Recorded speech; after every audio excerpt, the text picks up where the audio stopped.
Hello students, मैं अजय यादव आपका आपके अपने YouTube चैनल आर्यस अकेडमी पर आप सभी लोगों का स्वागत करता हूं। हम लोगों का जो सेशन है यह करंट अफेयर का है और करंट अफेयर यानी कि समसामयिकी से जुड़ी जो भी घटनाएं होंगी हम लोग उसके बारे में डिस्कस करेंगे और समसामयिकी से जुड़े जो भी मुद्दे होंगे, जो हमारा स्ट्रेटेजी के वाला पोर्शन होगा, साथ में हम उसको लेकर भी हम लोग चलेंगे। और देखिए, करंट अफेयर आपका जिस भी एग्जाम में कोई भी ऐसा इस समय वनडे एग्जाम नहीं है जहां पर यह न पूछी जाती हो, चाहे वो किसी भी ग्रेड का हो, तो वहां पर ये जो क्लास है, इस क्लास से प्रश्न बनने की संभावना अति ज्यादा होगी। मतलब कहीं ना कहीं ये जो प्रश्न आपको बताए जाएंगे वे आपकी परीक्षा में आपके सामने जरूर टकराएंगे। तो इसी बात से हम लोग आज का पहला अपना जो सेशन है स्टार्ट करते हैं। और इसमें आज का हम लोगों का पहला प्रश्न है यहाँ पर, हाल ही में किस राज्य ने संस्कृत का बोलचाल में उपयोग बढ़ाने के लिए संस्कृत ग्राम बनाने की योजना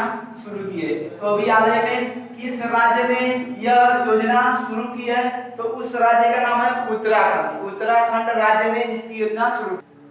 तो देखिए, यह उत्तराखंड राज्य ने शुरू किया है। तो अभी आपको बताया गया कि जो उत्तराखंड राज्य की सरकार है, इसने यह योजना बनाई है कि जो उत्तराखंड है उसमें जो भी भाषाएं, मतलब आप सब लोगों को पता हो जो उत्तराखंड है उसकी जो राजभाषा है वह संस्कृत भी इसकी राजभाषा है। तो उत्तराखंड की राजभाषा संस्कृत है। संस्कृत उत्तराखंड की राजभाषा है। उसकी दो राजभाषाएं हैं जिसमें से एक संस्कृत भी है। और उत्तराखंड भारत का एकमात्र राज्य है जिसकी राजभाषा संस्कृत है। आई भाषा में तो देखिए, उत्तराखंड की जो बोलचाल की भाषा है, वहां की सरकार ने कहा है कि जो उत्तराखंड की बोलचाल की भाषा है उसमें संस्कृत का जो शब्द है उसका भी उपयोग होना चाहिए। तो उत्तराखंड की सरकार ने कहा है कि जो उत्तराखंड है उसमें जो बोलचाल की भाषा है, जो बोलचाल की भाषा है, उस बोलचाल की भाषा में संस्कृत भी होनी चाहिए, यानी कि संस्कृत के कुछ शब्दों का उपयोग किया जाना चाहिए। अब देखिए, यह जो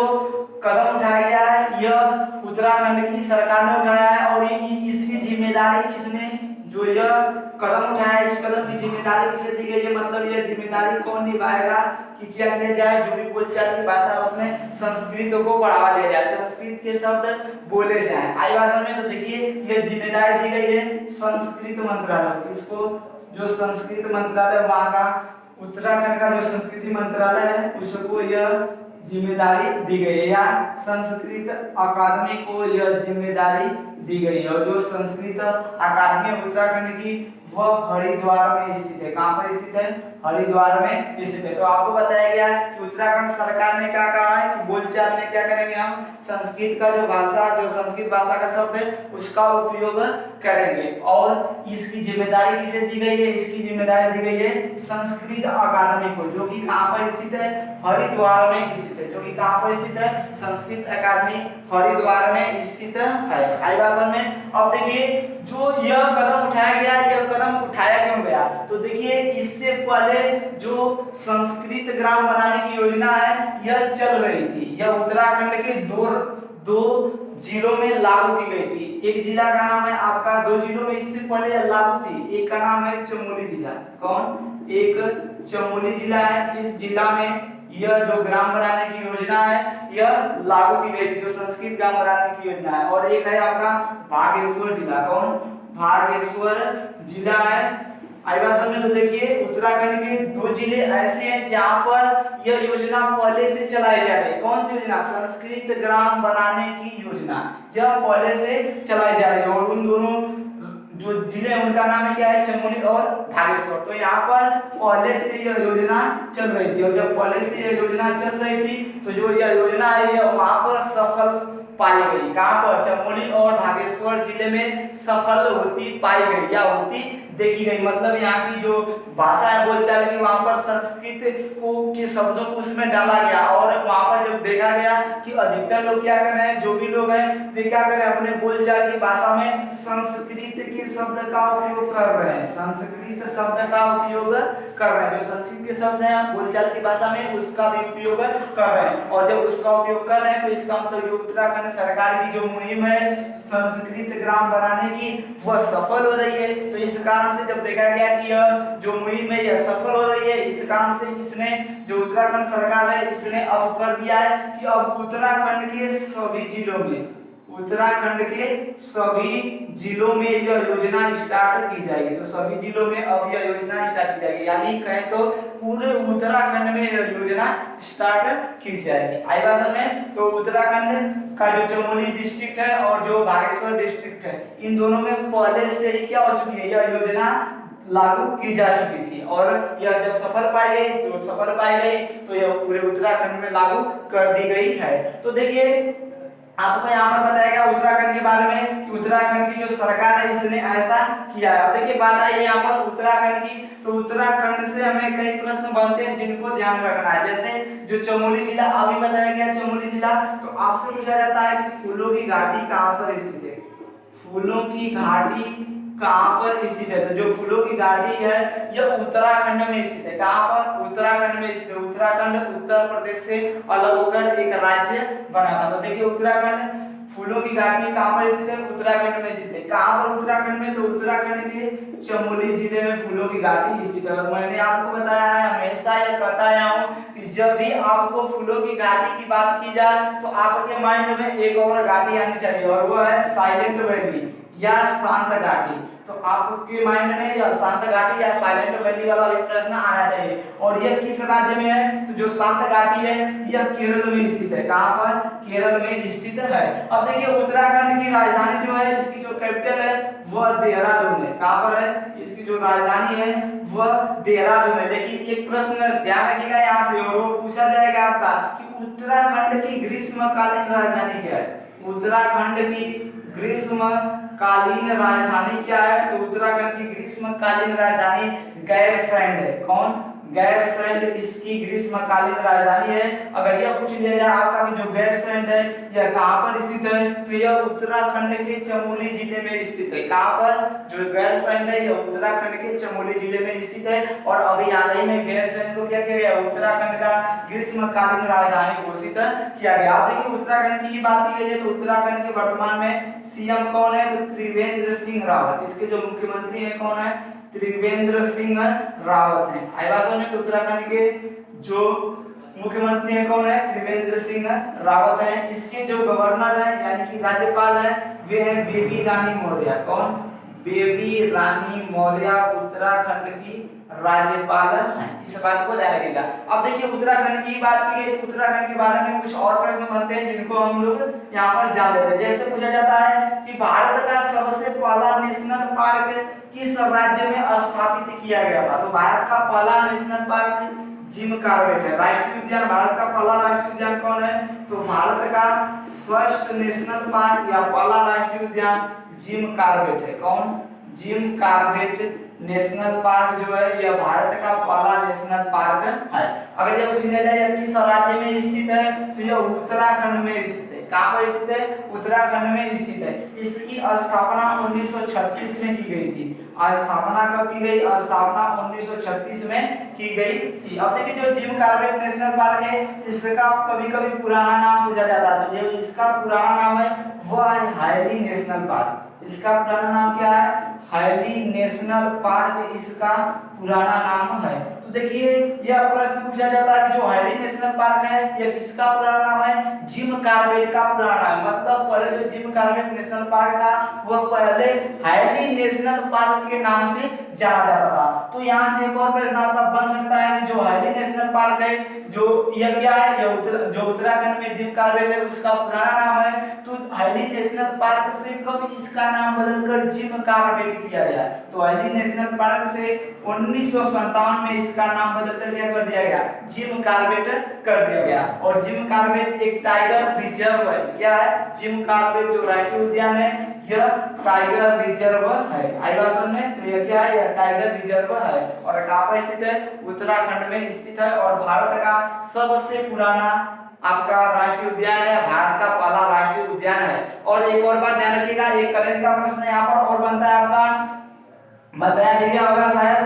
देखिए जो उत्तराखंड है उत्तराखंड में ही हिम तेंदुआ संरक्षण पार्क खोला गया है। क्या? हिम तेंदुआ संरक्षण केंद्र खोला गया है। हिम तेंदुआ संरक्षण केंद्र। अगर आपसे पूछ लिया जाए कि भारत में हिम तेंदुआ संरक्षण केंद्र कहाँ पर खोला जाएगा या खोला गया है तो आपका उत्तराखंड में। किसकी सहायता से खोला जाएगा, तो नीदरलैंड की सहायता से खोला जाएगा। किसकी सहायता से? नीदरलैंड, जिसको कि हम हालैंड कहते हैं, इसकी सहायता से खोला जाएगा। तो आशा यहाँ पर जो भी आपको बातें बताई गई समझ में आई होगी। अब हम लोग बढ़ते हैं अपने अगले प्रश्न की ओर। देखिए अगला प्रश्न है, हाल ही में भारत सरकार और किस बैंक ने Delhi Meerut regional rapid rail transit system यानी कि आरआरटीएस कॉरिडोर के लिए ऋण समझौते पर हस्ताक्षर किए हैं? तो यहाँ पर आंसर होगा आपका एशियाई विकास बैंक यानी कि एडीबी। इसको हम लोग क्या कहते हैं? एडीबी भी कहते हैं, एशियन डेवलपमेंट बैंक या एशियाई विकास बैंक। तो अभी हाल ही में भारत सरकार और एशियाई विकास बैंक ने Delhi Meerut regional rapid rail transit system RRTS corridor के लिए ऋण समझौते पर हस्ताक्षर किए। देखिए जो एडीबी है इसने भारत सरकार ने एडीबी से समझौता किया है $1 बिलियन की। कितनी? $1 बिलियन का समझौता किया गया है। कितने का समझौता किया गया है? $1 बिलियन का समझौता किया गया है। अब देखिए $1 बिलियन का समझौता किया गया है, लेकिन जो Delhi Meerut regional rapid rail transit system है इसके लिए कितने रुपए का समझौता किया गया? तो इस बात को ध्यान रखिएगा, $1 बिलियन का समझौता किया गया। लेकिन वर्तमान में मिला कितना है? वर्तमान में एडीबी ने भारत को दिया कितना है? तो उसने 500 करोड़ डॉलर दिया है। कितना? 500 करोड़ डॉलर रुपया एडीबी ने भारत को दे दिया है, और जो शेष राशि है वह धीरे धीरे करके देने की बात कहा है। मतलब कि वह एक ही बार नहीं देगा, वह कुछ किस्तों में देगा, कई बार में देगा। तो अभी हाल ही में जो भारत सरकार है इसके और एशियाई विकास बैंक के बीच एक समझौता हुआ है, किसको लेकर? Delhi Meerut regional rapid rail transit system को लेकर। अब देखिए इसमें समझौता हुआ कि जो एशियाई विकास बैंक है वह क्या करेगा? वह भारत को $1 बिलियन की राशि देगा, लेकिन दिया कितना है? अभी 500 करोड़ रुपए, 500 करोड़ डॉलर दिया। अब देखिए यह जो रेल ट्रांजिट मार्ग है क्या? तो देखिए यह क्या करेगा? मान लेते हैं जैसे यहाँ पर हमारा दिल्ली है और यहाँ पर हमारा क्या है? मेरठ है। तो यह क्या करेगा? यह दिल्ली को मेरठ से जोड़ेगा। जो यह रेल ट्रांजिट सिस्टम है यह क्या करेगा? यह दिल्ली को मेरठ से जोड़ेगा। और इसकी लंबाई कितनी होगी? तो इसकी टोटल लंबाई 82 किलोमीटर होगी। कितनी? इसकी लंबाई टोटल 82 किलोमीटर की होगी, और यह क्या करेगा? यह दिल्ली को मेरठ से जोड़ेगा। और एक बात ध्यान रखिएगा, यह जो मार्ग है यह गाजियाबाद से होकर जाएगा। कहां से? गाजियाबाद से होते हुए जाएगा। तो दिल्ली से स्टार्ट होगा और कहां तक जाएगा? दिल्ली से स्टार्ट होकर गाजियाबाद होते हुए मेरठ को जाएगा। और अभी हाल ही में इसके लिए क्या किया है? जो भारत सरकार है इसने एडीबी यानी कि एशियाई विकास बैंक के साथ समझौता किया है $1 बिलियन का।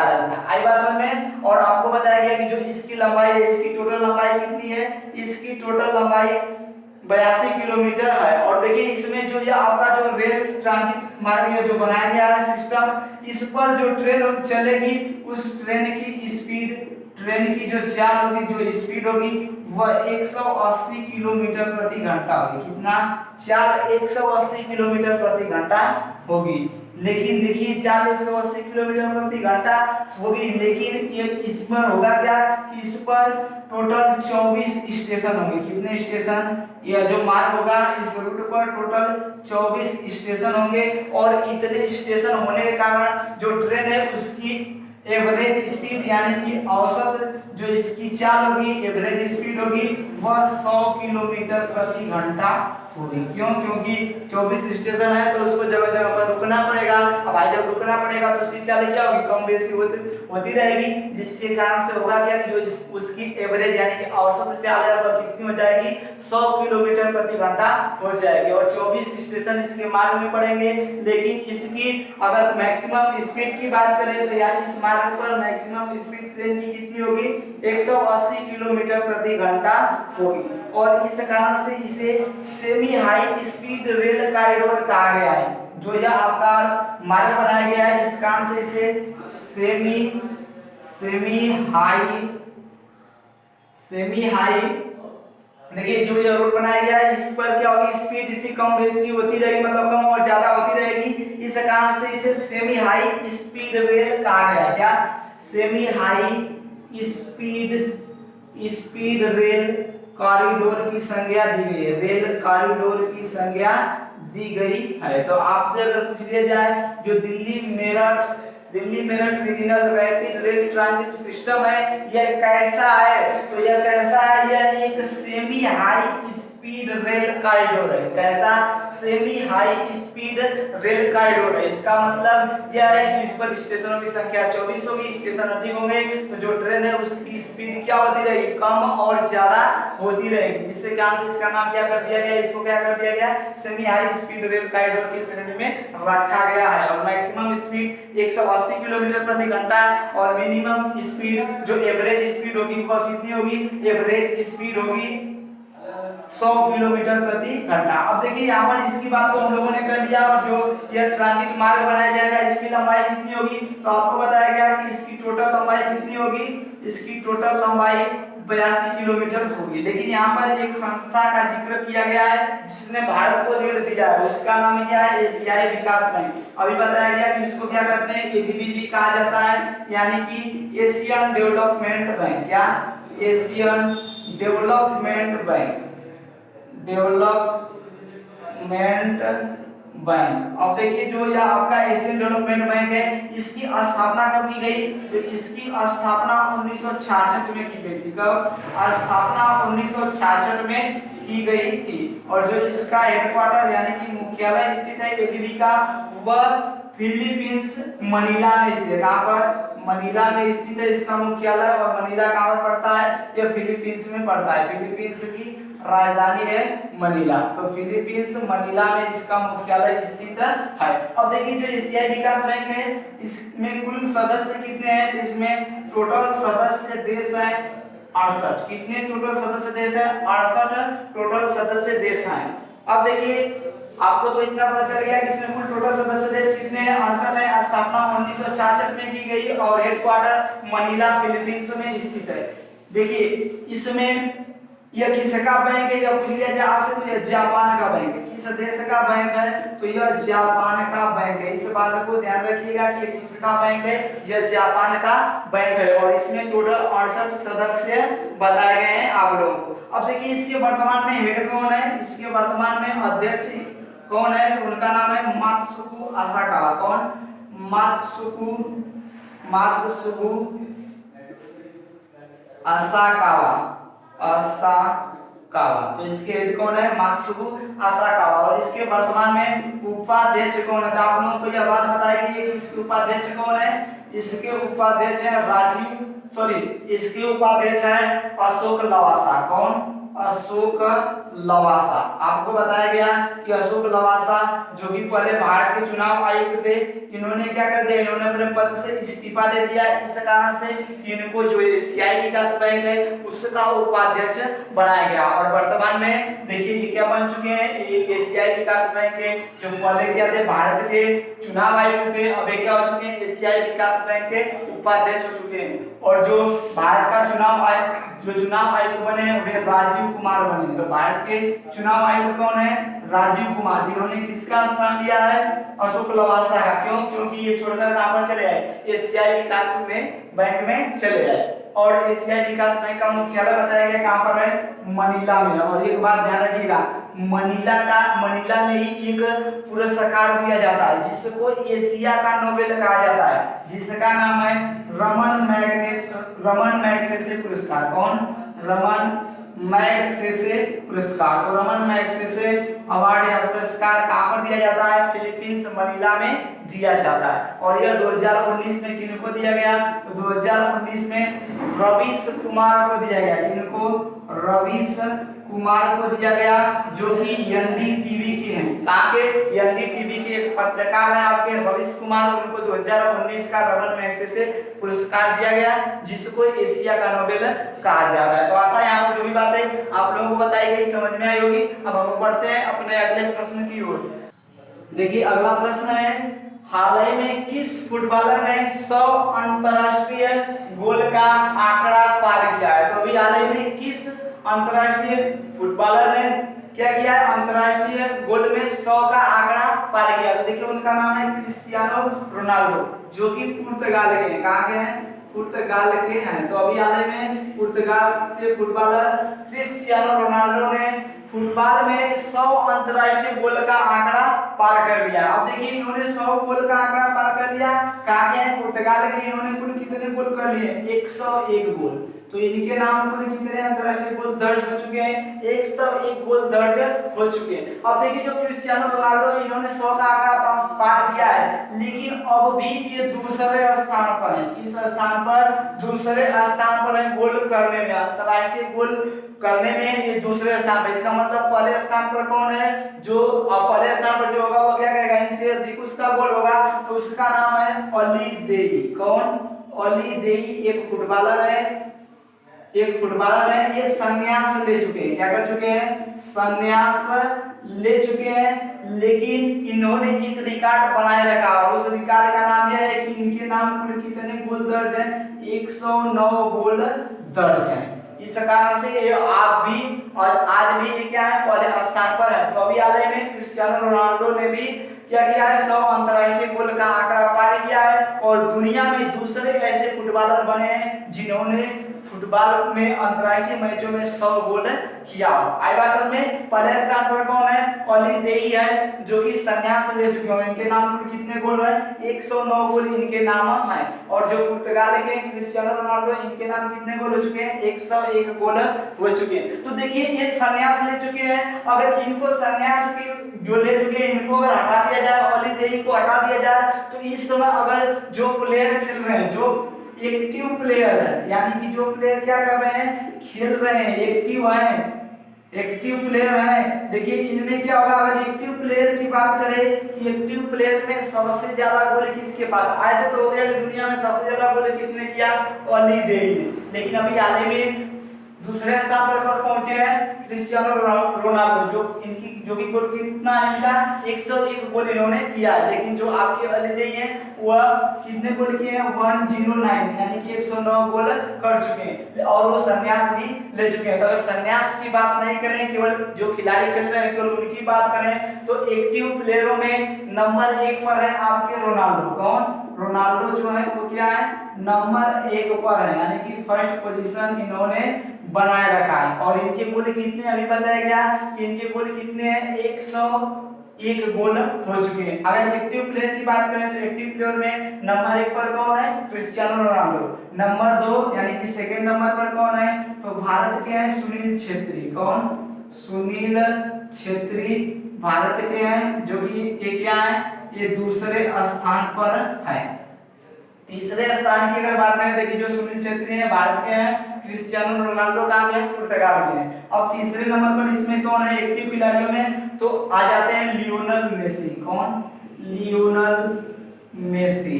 तो तीसरे स्थान पर कौन है? लियोनेल मेसी है, जो कि अर्जेंटीना के हैं। कहाँ के? अर्जेंटीना के हैं। तो लियोनेल मेसी का संबंध किस देश से है? तो वे एक फुटबॉलर है और उनका संबंध अर्जेंटीना से है। आईवासन में तो यहाँ पर जो लियोनेल मेसी हैं वे तीसरे स्थान पर हैं।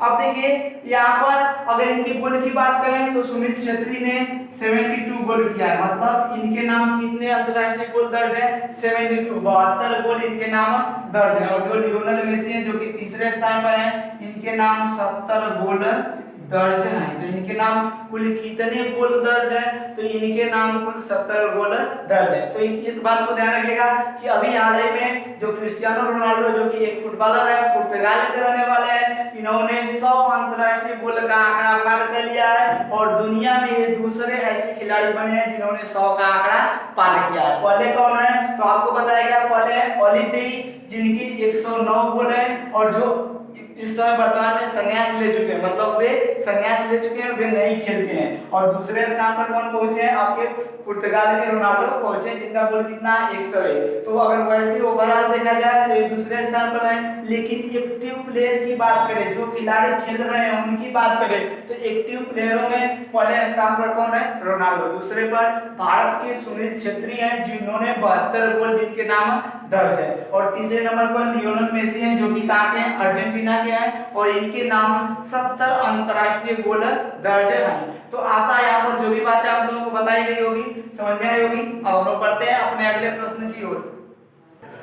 देखिए अगला प्रश्न है, हाल ही में कौन सा राज्य राष्ट्रीय शिक्षा नीति 2020 को लागू करने वाला भारत का पहला राज्य बना है? तो अभी हाल ही में जो हिमाचल प्रदेश है यह राष्ट्रीय शिक्षा नीति 2020 को लागू करने वाला भारत का पहला राज्य बना है। देखिए जो हिमाचल प्रदेश है यह क्या बना है, यह भारत का पहला राज्य बना है जिसने क्या किया है, राष्ट्रीय शिक्षा नीति 2020 को लागू किया है।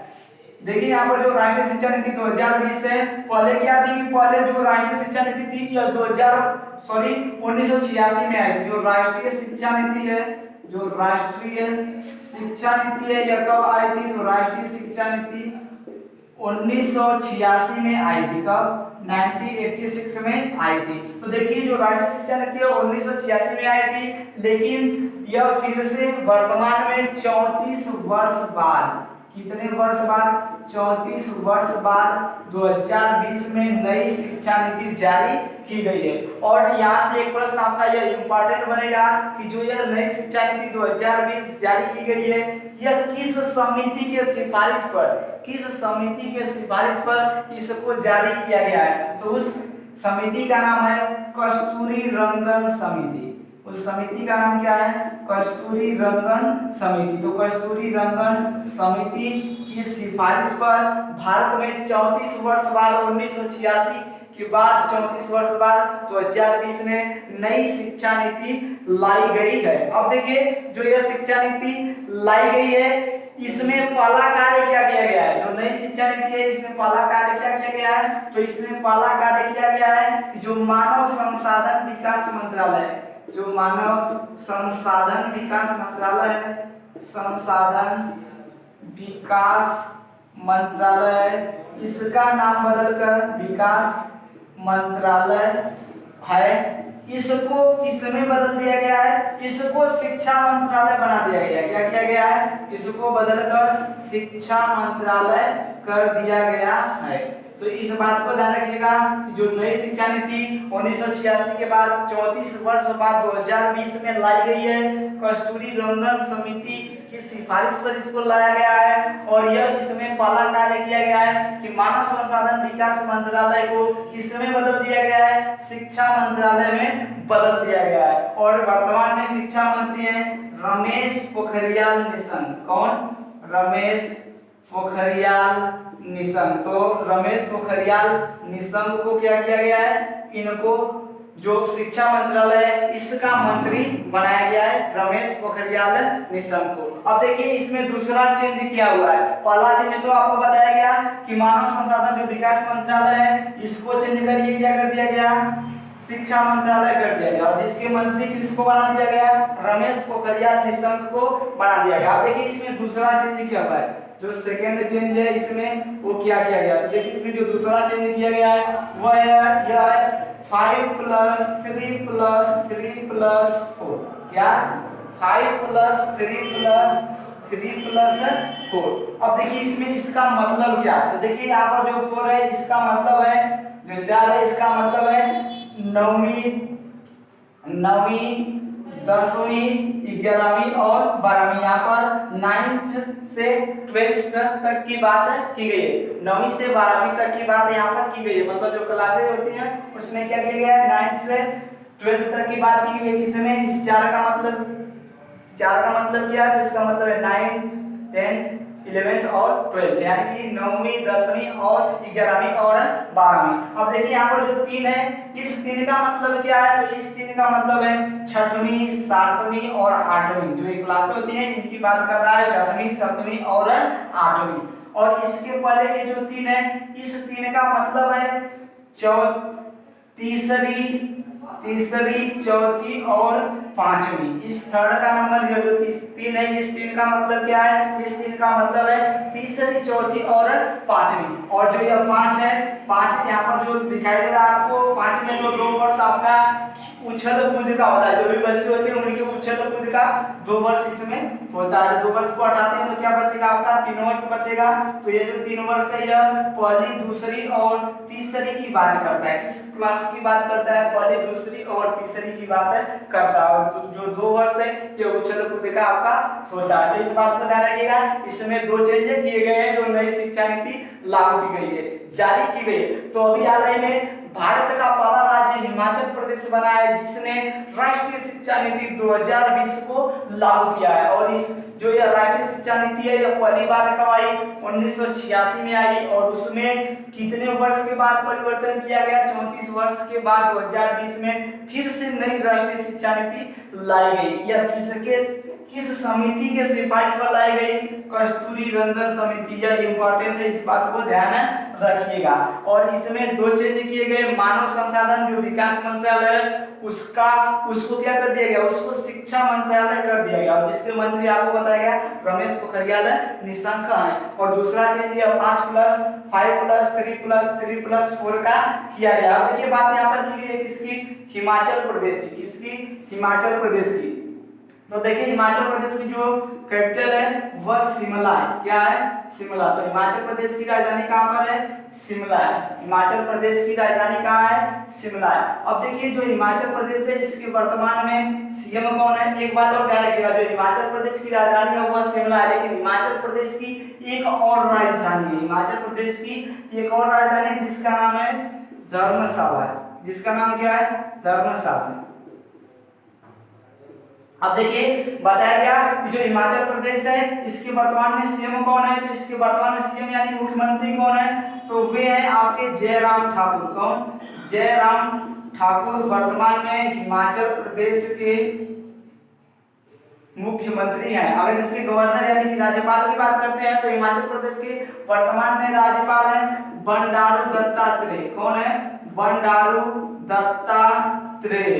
और आपको कुछ दिनों पहले इसी क्लास में बताया गया है कि जो हिमाचल प्रदेश है इसने क्या किया था, इसने हिम हल्दी दूध लॉन्च किया था। क्या किया था, हिम हल्दी दूध लॉन्च किया था। तो हिम हल्दी दूध किस राज्य ने लॉन्च किया था, तो उसका भी नाम क्या था आपका, हिमाचल प्रदेश। हिमाचल प्रदेश ने क्या किया, हिम हल्दी दूध लॉन्च किया था। और ये हिम हल्दी दूध क्यों लॉन्च किया गया, तो आपको बताया गया इम्यूनिटी को बढ़ाने के लिए, यानी कि जो रोग प्रतिरोधक क्षमता है उसको बढ़ाने के लिए यह लॉन्च किया गया था। और इसमें हल्दी मिलने के कारण जो इसका रंग है, कलर है, वो आपका गोल्डन हो जाता है। इस कारण से इसे गोल्डन मिल्क भी कहा गया। क्या कहा गया, गोल्डन मिल्क भी कहा गया। तो आशा है यहाँ पर जो भी बातें आपको बताई गई समझ में आई होगी। अब हम लोग बढ़ते हैं अपने अगले प्रश्न की ओर।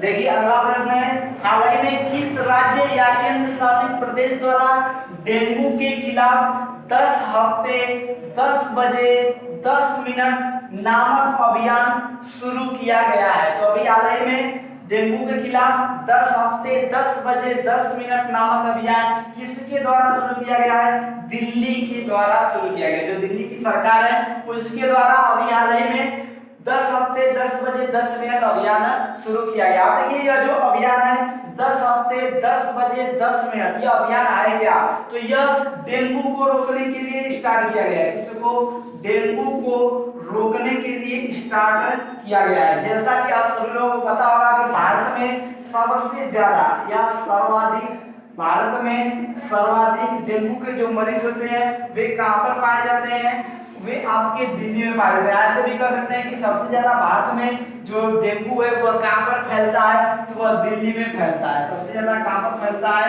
दिल्ली में फैलता है। और इस कारण से दिल्ली सरकार ने 10 हफ्ते 10 बजे 10 मिनट अभियान शुरू किया है। अब देखिए आपको बताया गया कि यह किस लिए शुरू किया गया, डेंगू को रोकने के लिए, और सर्वाधिक क्या होते हैं, दिल्ली में सर्वाधिक फैलता है, इस काम से स्टार्ट किया गया। आप देखिए यह जो डेंगू होता है डेंगू वायरस के कारण होता है। किसके कारण, यह वायरस जनित रोग है। कैसा, वायरस जनित रोग है। अब देखिए वायरस जनित रोग है, इसको यह किस मच्छर के द्वारा फैलता है, किस मच्छर के द्वारा, किस मस्कीटो के द्वारा यह फैलता है, तो इसका नाम है, देखिए यह जिस मच्छर के कारण फैलता है या जो मच्छर इसका वाहक होती है उसका नाम है एडीजी मच्छर। कौन, एडीजी मच्छर। और एक बात ध्यान रखिएगा, कोई भी अगर मानव में अगर मच्छरों के द्वारा अगर रोग फैलता है तो उसका जो भी वाहक होती है वो मादा होती है। कौन होती है, मादा, मादा के द्वारा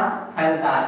आई बात समझ में। तो जो एडीजी मच्छर है इसके द्वारा यह वायरस जनित जो रोग है जो कि डेंगू है, यह मादा जो मच्छर है जिसका नाम है एडीजी मच्छर, यह क्या करती है, यह हमारे रुधिर में इसके वायरस को ले जाती है, रुधिर में ले जाकर क्या करती है, यह उसमें डाल देती है, जिससे क्या होता है कि हमें क्या हो जाता है, डेंगू हो जाता है। और डेंगू का सामान्य लक्षण होता है आपका सिर में दर्द होना और उल्टी या दस्त इत्यादि, ये सब आपका होता है। अब देखिए जो डेंगू है, डेंगू के बारे में आपको हमने बताया और आपको बताया कि यह कैसा रोग है, वायरस जनित रोग है। और इसको कौन सी मच्छर इसका वाहक है, तो वह कौन सा मच्छर जो इसका वाहक है, एडीजी मच्छर इसका वाहक है। और आपको बताया देखिए डेंगू में होता क्या है कि इसमें प्लेट, हमारे शरीर में जो हमारा रुधिर होता है उसमें प्लेटलेट्स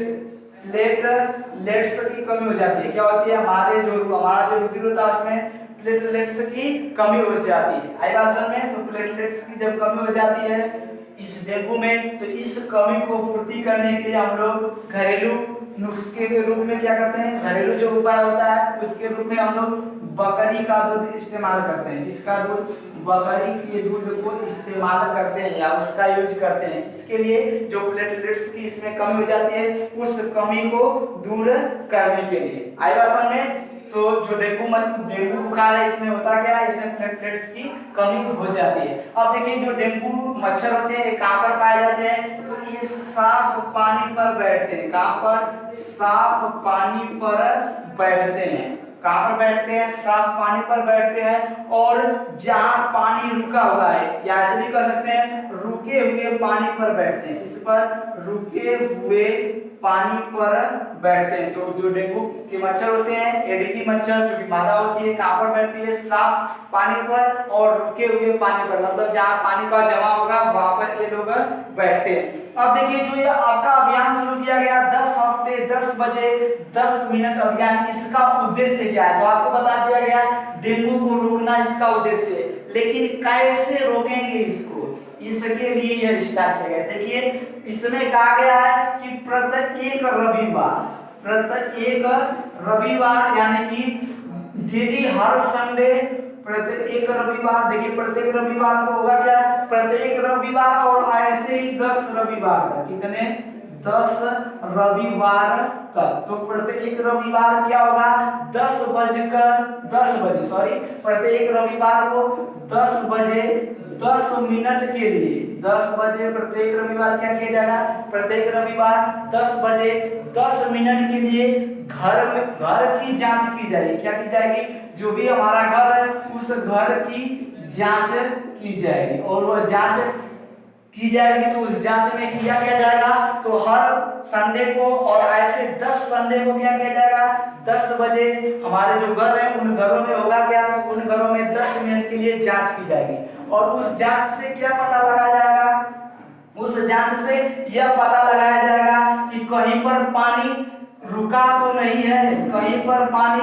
रुका हुआ तो नहीं है। तो इस बात को चेक किया जाएगा कि क्या हमारे घर में या हमारे घर के आसपास कहीं पर पानी रुका है, अगर रुका रहेगा तो उसकी व्यवस्था की जाएगी। तो इस कारण से इसका जो उद्देश्य है, इसका उद्देश्य क्या है, इसका उद्देश्य यही है कि प्रत्येक रविवार और लगातार 10 रविवार तक 10 बजे 10 मिनट के लिए लोग क्या करेंगे, अपने घरों के आसपास की जांच करेंगे और वहां पर देखेंगे कि कहीं पानी रुका तो नहीं है। आई बात समझ में। और इस प्रकार से क्या होगा, डेंगू को समाप्त करने का प्रयास किया जा रहा है। आप देखिए यहाँ पर दिल्ली की बात की गई, यह जो अभियान है, यह अभियान कहां से स्टार्ट किया गया, तो यह दिल्ली की जो सीएम है, दिल्ली के जो मुख्यमंत्री हैं अरविंद केजरीवाल, उनके सीएम हाउस से, दिल्ली के सीएम हाउस से इसको स्टार्ट किया गया। तो कहां से स्टार्ट किया गया है, दिल्ली के सीएम हाउस से, यानी कि अरविंद केजरीवाल के आवास से इसको स्टार्ट किया गया है इस अभियान को। आई बात समझ में। तो वर्तमान में जो दिल्ली है इसके मुख्यमंत्री अरविंद केजरीवाल हैं और दिल्ली के वर्तमान में जो गवर्नर है वो है अनिल बैजल। इसके वर्तमान में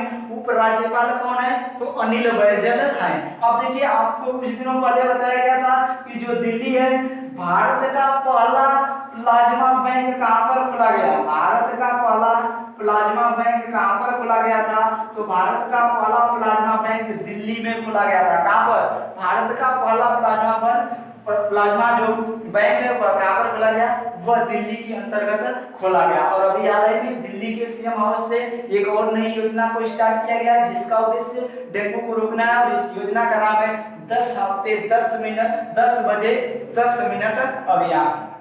तो आशा है यहाँ पर जो भी बातें आप लोगों को बताई गई समझ में आई होगी। अगर जो भी कंटेंट बताए गए अच्छे लगे हो तो वीडियो को लाइक शेयर और चैनल को सब्सक्राइब जरूर करें। इस वीडियो को देखने के लिए आप सभी लोगों का धन्यवाद।